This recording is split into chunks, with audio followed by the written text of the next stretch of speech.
ফের এটিএম লুটের ছক বানচাল। শিলিগুড়ির পর খড়িবাড়িতে বানচাল ছক। ফের স্থানীয়দের তৎপরতায় বানচাল এটিএম লুট। আরো একবার আপনাদের জানাই, ফের এটিএম লুটের ছক বানচাল। শিলিগুড়ির পর খড়িবাড়িতে বানচাল ছক।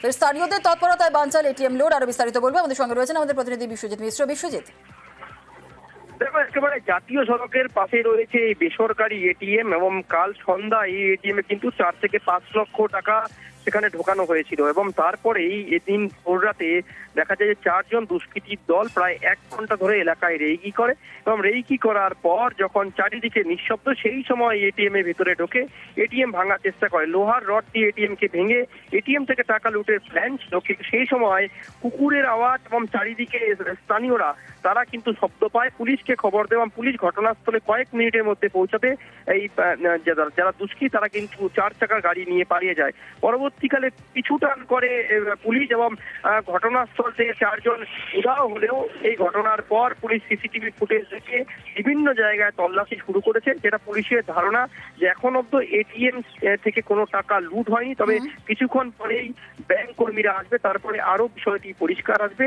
তবে প্রায় 1 ঘন্টা ধরে রেইকি করে এই এটিএম লুটের ছক বসেছিল।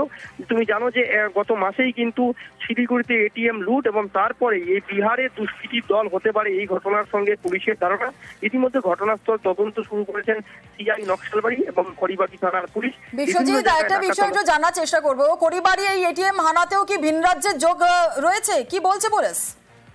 দেখো, ভিন রাজ্যের যোগ অবশ্যই রয়েছে, কেননা ঘটনাস্থল থেকে 4 কিলোমিটারের মধ্যেই রয়েছে বিহার সীমান্ত।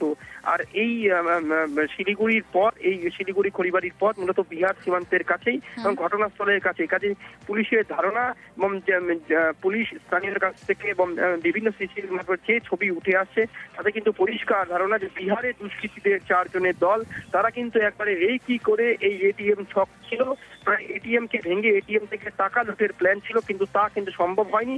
কার্যত স্থানীয়রা পুলিশকে সহায়তা করলে কিন্তু এটিএম ভঙ্গপ্রাপ্ত হয়। একেবারে ধন্যবাদ।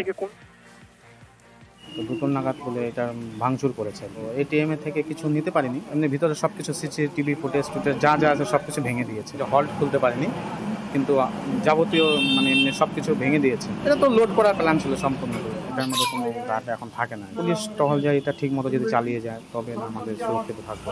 টাকা লোড হয়নি। এই সোয়া দুটা নাগাদেই এটা ভাঙচুর হয়। বিহারের দিক থেকে আসাই কোনো গাড়ি এসে সাইডে লাগানোর পরে ভিতরে ঢুকে চেষ্টা করে ভাঙার জন্য এটিএমটা। ফুটেজ থেকে যা বোঝা যাচ্ছে 3-4 জনের মতো ছিল এবং হাল্লা চিল্লা। আশপাশে আমাদের একটা চা দোকান আছে, সবসময় খোলা থাকে সারা রাত্রি। ও প্রথমে জানতে পারে, ওখান থেকে হাল্লা চিল্লা করাতেই পুলিশ প্রশাসন আস্তে আস্তে ওরা গাড়ি নিয়ে ঠাকুরগঞ্জের দিকে চলে যায়। আর ভাঙার ছক ছিল, টাকা নেওয়ার ছক ছিল, পারেনি।